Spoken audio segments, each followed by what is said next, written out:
Modern archaeology tells the story of the mound builders, based on the artifacts that they recorded at various sites. It breaks them down into neat timelines, from the archaic to the Mississippian, different peoples that rose and vanished. But the science has missed the bigger picture here, the story of a people that spanned 5,000 years, a civilization older and larger than most known on Earth. I'm Christine, and you're watching Our Forgotten Past. Before the Great Pyramid of Giza and the Pillars of Stonehenge, a people in what is now Louisiana were already shaping the land with purpose. They built Watson Break, 11 mounds connected by ridges, set in arcs along an ancient oxbow of the Washita River. Radiocarbon dates place it around 3400 BCE, the oldest monumental earthwork in North America. The builders were river people, living by the rhythm of flood and drought. Each spring, the Washita River overflowed, spreading new soil across the valley, and when the waters receded, the land came alive again. The mounds marked that rhythm, built, rebuilt, and reshaped over centuries, following the river's changing course.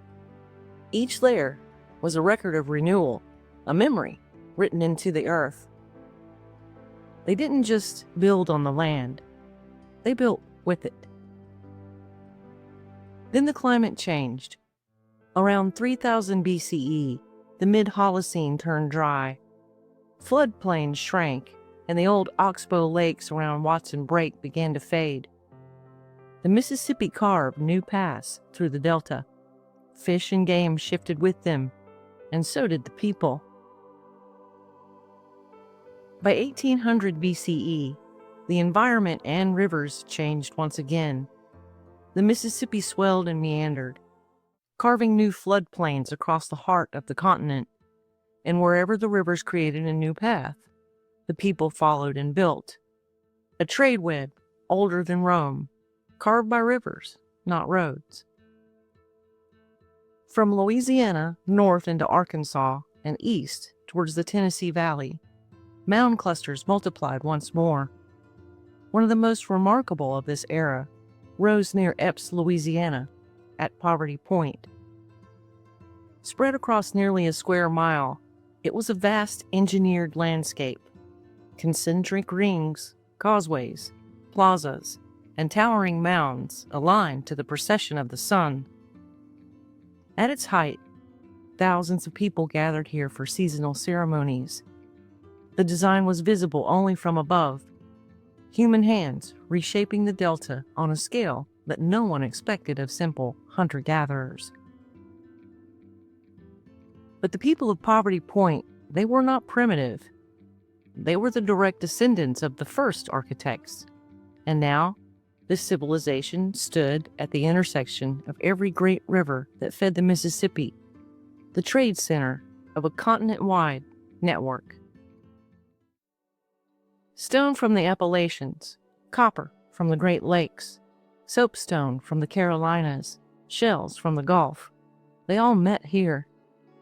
A trade web spanning more than 1,000 miles. Obsidian from the Rockies has been found among its artifacts, proof that the network spanned the continent. The climate now helped them thrive. For nearly 1,000 years, warm, stable weather fed these rich ecosystems. The floodplain became a garden that required no plow. They built storage pits, traded preserved fish and tools, and gathered for rituals timed to the sun. Poverty Point was less a city than a ceremonial capital, a place where river communities converged, traded, and renewed their shared cosmology. By 1200 BCE, the Mississippian began shifting once again.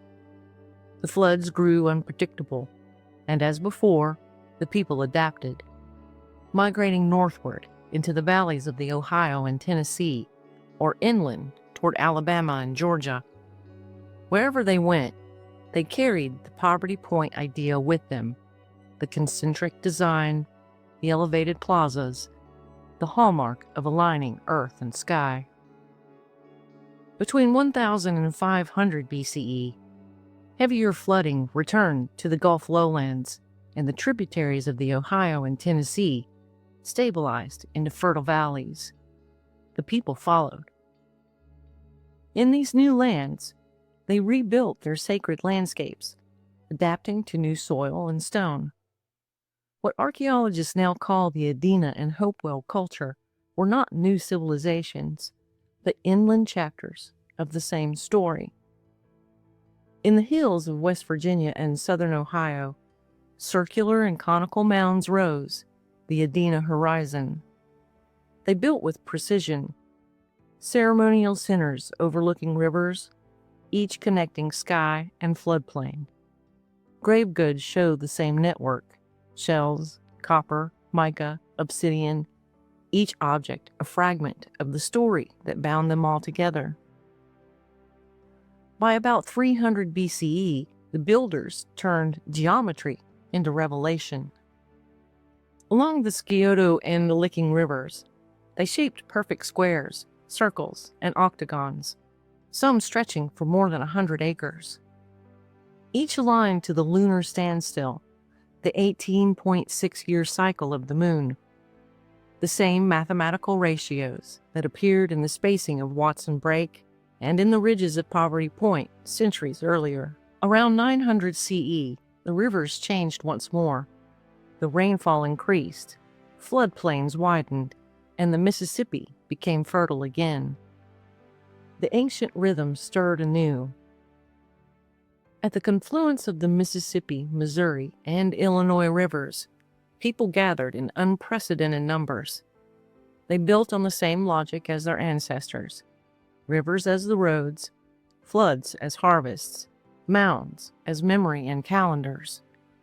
But now, with tens of thousands of people, that logic became a city. Its name today is Cahokia. Cahokia covered 6 square miles, with more than 100 earthen platforms and pyramids. At its center stood Monk's Mound, larger at its base than the Great Pyramid of Giza. Around it stretched plazas aligned to the solstices in cardinal directions, flanked by neighborhoods and timber circles that marked celestial time. At Etowah in Georgia, at Moundville in Alabama, at Spiro in Oklahoma, new centers mirrored Cahokia's design. Everywhere the same geometry returned: plazas facing east, mounds aligned to the solstice, rivers encircling that sacred space. The same blueprint, the same rhythm, alive again. When all the fragments are laid together, the illusion of rise and fall dissolves. What remains is rhythm, a slow pulse recorded in the land. The pattern is written in the soil.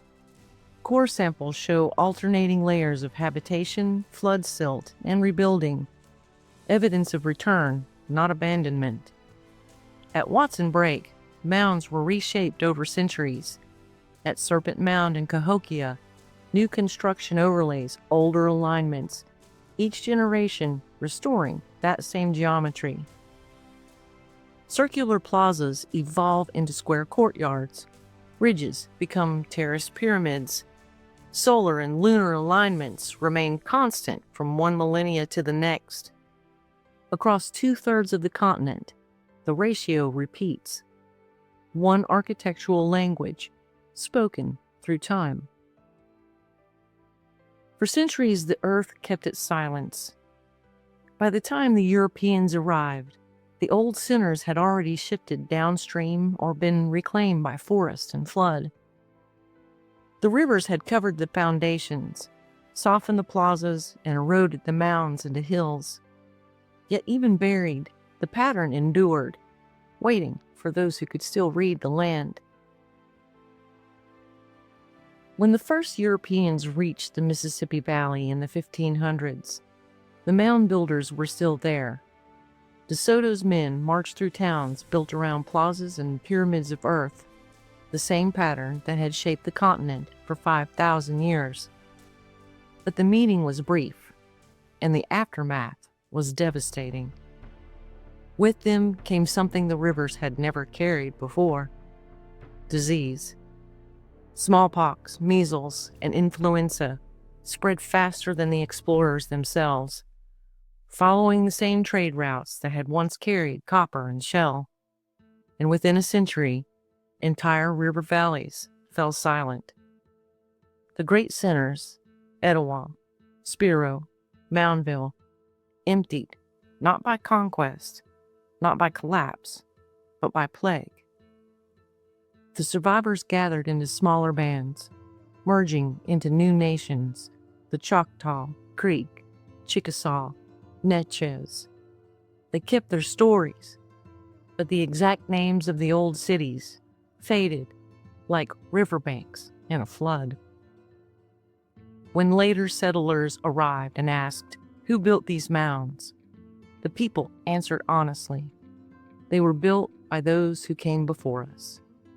And the settlers, unwilling to see continuity, heard only mystery. They wrote that the Indians did not know. It was easier to believe in a vanished race than to face the civilization that their arrival had erased.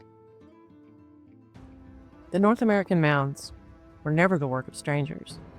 They are the memory of a world undone by their silence, a civilization that endured every flood but cannot survive the one that came unseen.